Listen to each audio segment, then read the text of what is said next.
जय हिंद साथी। भारतीय संविधान एवं राज्य व्यवस्था की कड़ी का यह हमारा दूसरा वीडियो। आज हम लोग कार्यपालिका के बारे में चर्चा करेंगे। कार्यपालिका कार्यपालिका के में दो होते हैं। एक होती है हमारी स्थायी कार्यपालिका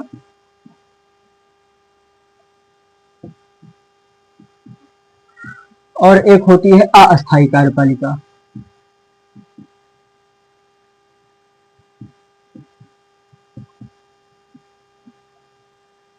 स्थायी कार्यपालिका में हमारे जो सिविल सर्वेंट आते हैं, जिनका कार्यकाल निश्चित तो बोल सकते हैं निश्चित होता है, जैसे उनकी एज लिमिट होती है 60 ईयर, तो उनको 60 ईयर के बाद ही जो है रिटायरमेंट किया जा सकता है। और अस्थायी कार्यपालिका में हमारे निर्वाचित सदस्य लोग आते हैं।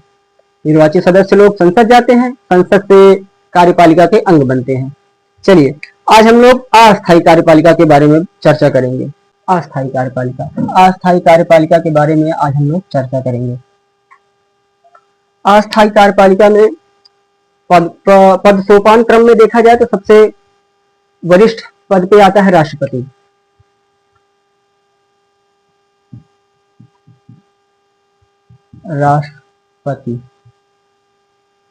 राष्ट्रपति को आर्टिकल में, भारतीय संविधान में आर्टिकल 52 से 73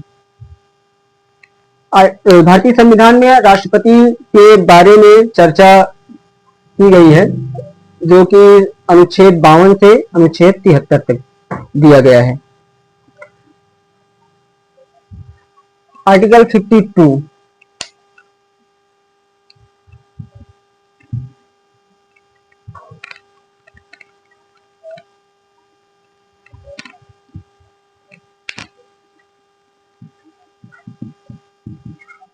आर्टिकल 52 में जो बताया गया है, जो प्रेसिडेंट का पद है, जैसे प्रेसिडेंट का पद जैसे कहा गया है इसमें कि भारत का एक राष्ट्रपति होगा, यह बताया गया है आर्टिकल 52 मतलब अनुच्छेद 52 में। और अनुच्छेद 53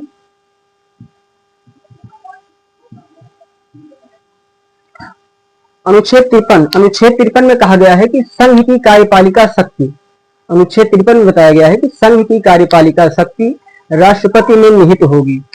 इसका अर्थ हुआ कि जैसे जो संघ मतलब कि केंद्र सरकार की जितनी शक्तियां हैं, केंद्र सरकार की जितने कार्य किए जाते हैं, वो सब सारे के सारे कार्य राष्ट्रपति के नाम पे किए जाते हैं। तो इसीलिए ऐसा बताया गया है कि संघ की कार्यपालिका शक्ति, संघ की कार्यपालिका शक्ति राष्ट्रपति में निहित होगी। मतलब केंद्र सरकार जितने भी कार्य करती है, विदेश से संबंधित, भारत के सीमा के भीतर जितने भी कार्य किए जाते हैं, सब राष्ट्रपति के नाम पर ही किए जाते हैं। आर्टिकल 54 में राष्ट्रपति का निर्वाचन दिया गया है। श्री राष्ट्रपति का निर्वाचन कैसे होगा? राष्ट्रपति का निर्वाचन एक निर्वाचक मंडल से होता है।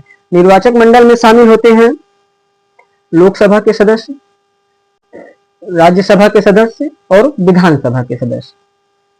लोकसभा के सदस्य में वही सदस्य शामिल होते हैं जो निर्वाचित होकर के आते हैं।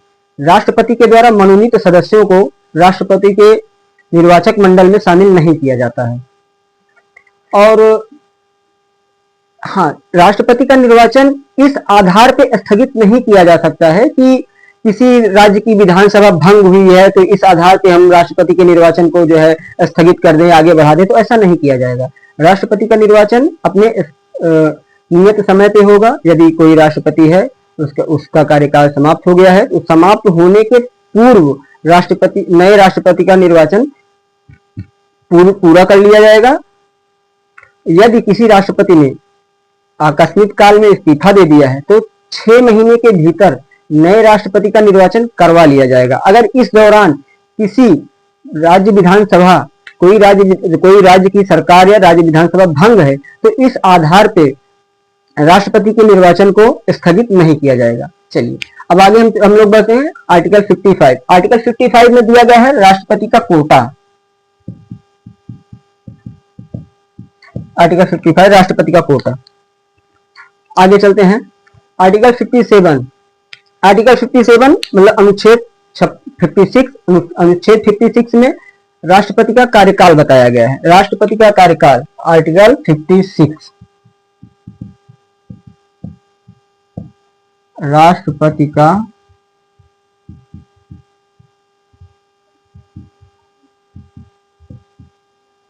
कार्यकाल, राष्ट्रपति का कार्यकाल 5 वर्षों का होता है। राष्ट्रपति का कार्यकाल 5 वर्षों का होता है। यदि किसी आकस्मिक स्थिति में, जैसा अभी बताया गया, यदि किसी आकस्मिक स्थिति में राष्ट्रपति अपने पद से 5 वर्ष के पूर्व इस्तीफा दे देता है तो उपराष्ट्रपति को उस समय तक के लिए राष्ट्रपति, जब तक नए राष्ट्रपति अपना कार्यभार नहीं संभाल लेते हैं तब तक के लिए उपराष्ट्रपति को राष्ट्रपति के पद पर नियुक्त कर दिया जाता है।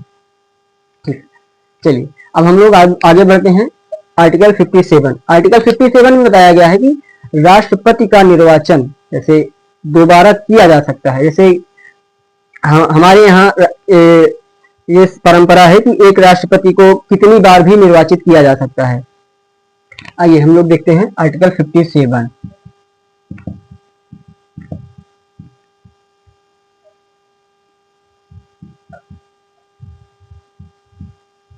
हाँ, एक चीज इस आर्टिकल 57 को अगर हम लोग जो है यूएसए से तुलना करें तो यूएसए संयुक्त राज्य अमेरिका में यह प्रावधान है कि एक राष्ट्रपति केवल 2 टर्म, मतलब कि एक राष्ट्रपति केवल दो बार ही राष्ट्रपति निर्वाचित हो सकता है।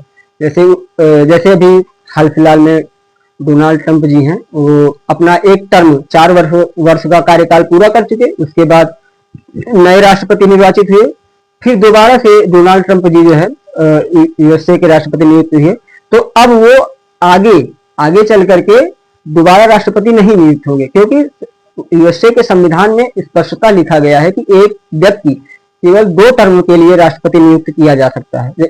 यह बाध्यता भारतीय संविधान में नहीं है। भारत में एक व्यक्ति कितनी बार भी राष्ट्रपति नियुक्त किया जा सकता है।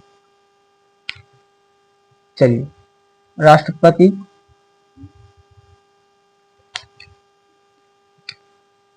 का दोबारा निर्वाचन संभव।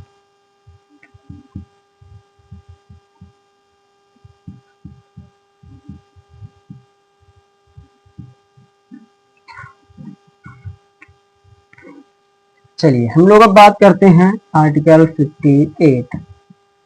आर्टिकल 58 में राष्ट्रपति के पद की योग्यताओं का वर्णन किया गया है। संविधान में 3 योग्यताओं का वर्णन किया गया है। जैसे पहला हो गया कि राष्ट्रपति 35 वर्ष की आयु पूरी कर चुका हो। दूसरा, भारत राष्ट्रपति पद के लिए आवेदन जो व्यक्ति कर रहा है वह भारत का नागरिक हो। और तीसरी योग्यता में नहीं, इसको जो है जैसे एक परंपरा के अनुसार लिया जा सकता है कि 50 प्रस्तावक और 50 अनुमोदक होने चाहिए। जैसे एक कोई व्यक्ति है, वह व्यक्ति राष्ट्रपति के पद के लिए नामांकन प्रस्तुत करता है, तो उसके साथ 50 प्रस्तावक और 50 अनुमोदक होने चाहिए। इसी जैसे भारत के राष्ट्रपति के नागरिक होने से तुलना अगर यूएसए के संविधान से किया जाए तो यूएसए में यह बाध्यता है। यूएसए में यह बाध्यता है कि यूएसए का राष्ट्रपति निर्वाचित होने के लिए यूएसए में नागरिक जो वहां की नागरिकता जो जन्म के आधार पर नागरिक, वहां का व्यक्ति जो है वही व्यक्ति राष्ट्रपति निर्वाचित हो सकता है जो व्यक्ति वहां पे जन्म से नागरिक हो। लेकिन भारत के संबंध में ऐसी कोई बाध्यता नहीं है। भारत में वह व्यक्ति भी राष्ट्रपति निर्वाचित हो सकता है जो व्यक्ति किसी दूसरे देश से आया हो और यहाँ पे आके नागरिकता अर्जित किया हो, वह व्यक्ति भी भारत का राष्ट्रपति नियुक्त किया जा सकता है।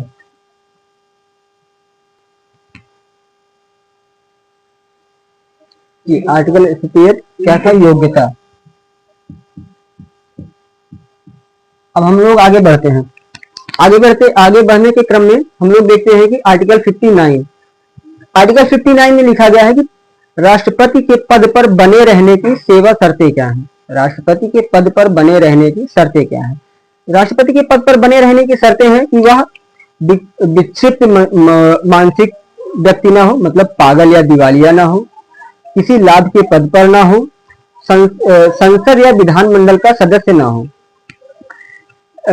लाभ के पद की विस्तृत व्याख्या संविधान में नहीं की गई है, लेकिन संसद ने जो है अपना कानून बना के समय समय पर इस पद की जो है व्याख्या की है। लाभ के पद में किसी ऐसे कार्य को नहीं शामिल किया गया है जो जिसमें कि कोई पारिश्रमिक न दिया गया हो। ऐसा कोई भी कार्य लाभ के पद पर नहीं आएगा। और दूसरा हो गया संसद या विधानमंडल का सदस्य न हो। यदि कोई संसद या विधानमंडल का सदस्य राष्ट्रपति निर्वाचित कर लिया जाता है तो उसी दिन से ऐसा माना जाएगा कि वह व्यक्ति संसद या विधानमंडल के सदस्य से इस्तीफा दे दिया है। उसका वह पद स्वतः रिक्त समझा जाएगा। आइए अब आगे बढ़ते हैं। आर्टिकल 60 राष्ट्रपति की शपथ। आर्टिकल 59 में क्या था? आर्टिकल 59 में था पद पर बने रहने की शर्तें। पद पर बने रहने की शर्तें। आर्टिकल 60 में है राष्ट्रपति का शपथ।